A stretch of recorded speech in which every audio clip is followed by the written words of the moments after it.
Hi. The qualitative study we looked at was by Tigavell and Herbernet, published in the International Social Work Journal 2010 in Sweden. Sweden has become the leading society in anti-racism. However, new critical migration research has recently come out challenging this opinion. The study confronts the science around race in Swedish society and within Swedish adoption communities. The study also examines adoptive parents' roles when it comes to adopted children experiencing racial discrimination. The aim of the study examines the significance of having a non-white appearance in the everyday contemporary lives of Sweden. On the other hand, the quantitative study we looked at was conducted by Lee et al., published in the Adoption Quarterly Journal 2010 as well. Ethnic identity of Korean Americans has been a complicated topic due to the paradox of growing up in a white family, being perceived as white, but also an ethnic and racial outsider.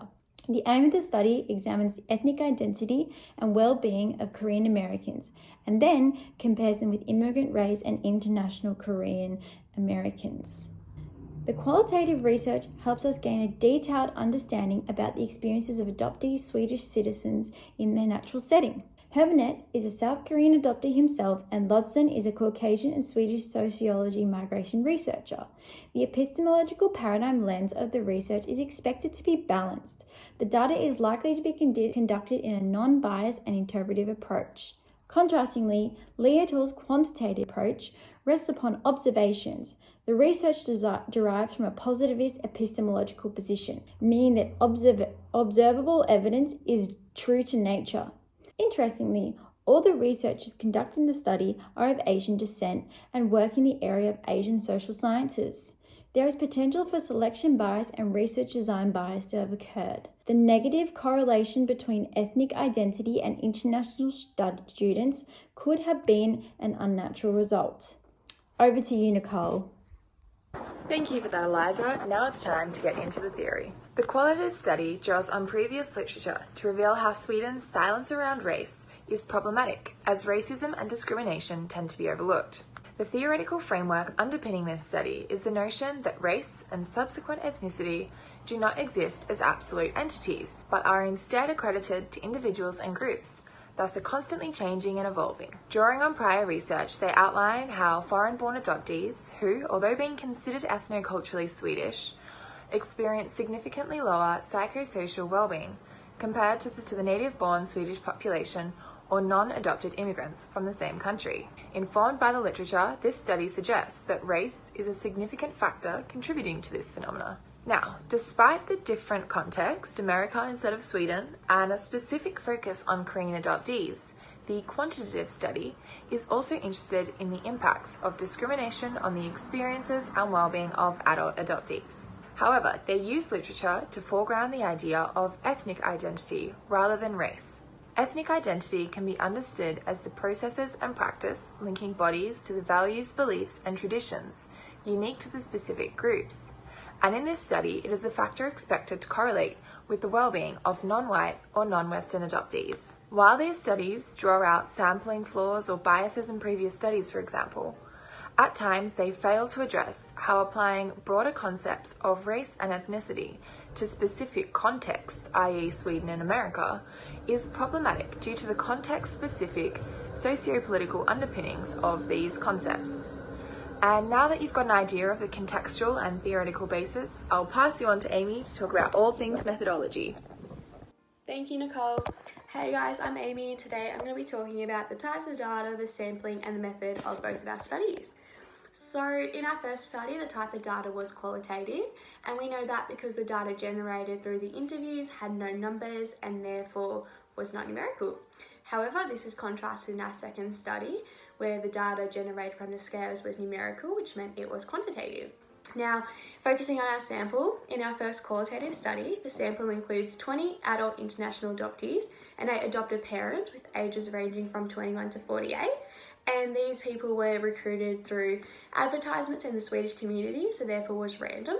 However, the quantitative study had a larger sample of 107 college students, but their sample was actually recruited conveniently because these students were all from the same university cohort.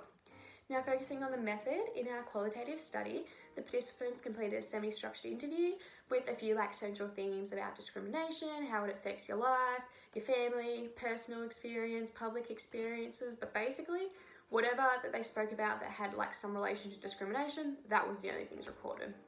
And then this is contrasted in our second study, where participants completed a pack, which you first had to talk about your demographic variables, and then you basically had to answer a bunch of scales, like the positive and negative effects scale, and the life satisfaction scale, and then the results were analysed. So a massive critique I found was that our quantitative study, so the second one, used convenient sampling. So basically, they used people from their college because it was convenient for them. And, this did give them a much bigger population sample, so they had 107. And while that was good, because they used a convenient sample, it was not able to, you weren't able to generalise the results to the population as a whole.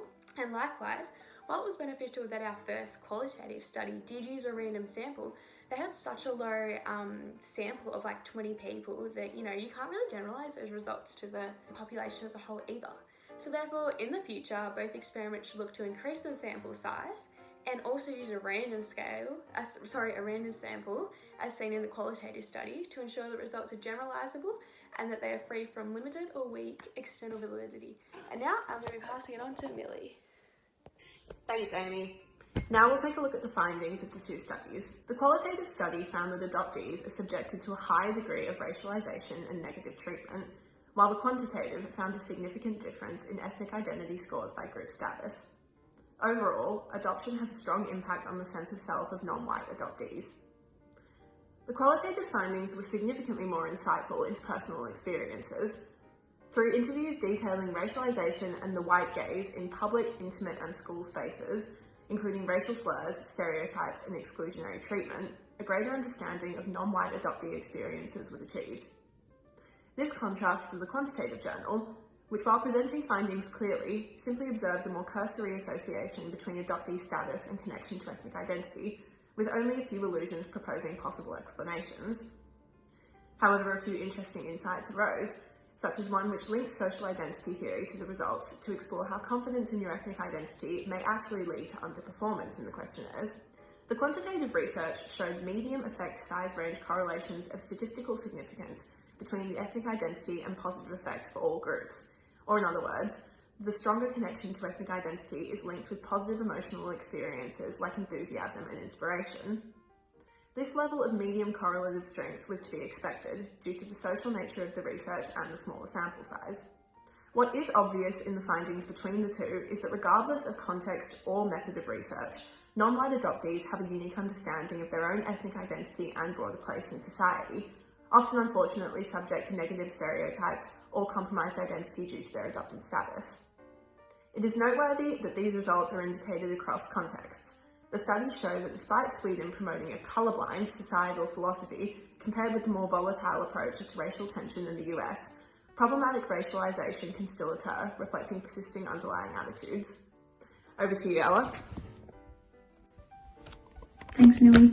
I'm now going to explore the limitations and future directions mentioned in both articles, so they each address their own methodological limitations.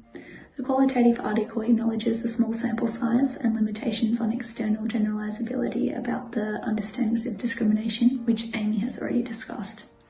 On the other hand, the quantitative article has addressed 5 specific limitations, the first being the small population as well. Secondly, the data was drawn from Minnesota, so cannot be generalised further than that. Thirdly, being the small sample size only consisting of student groups. And fourthly, the dependent variable was not very sophisticated when looking at ethnicity, which is quite a complex concept to understand.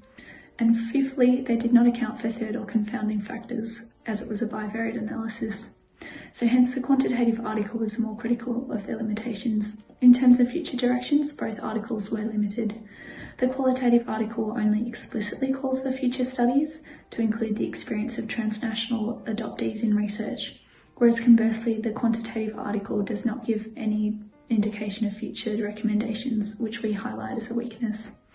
We had our own critiques of the limitations of the articles. We thought the results of the qualitative article in comparison with the quantitative one was not as logically presented. They seem to have prioritised flow over clearly defining the results, which we thought hampered the effective indication of findings. In addition, there was outdated terminology within the qualitative article, which perhaps reflects how Sweden avoids talking about race, in addition to the 2010 context. For example, the article used the term third world a few times, which we now see as an outdated term. Finally, we thought that both articles were interesting and contributed to their respective research areas and gave a lot of insight.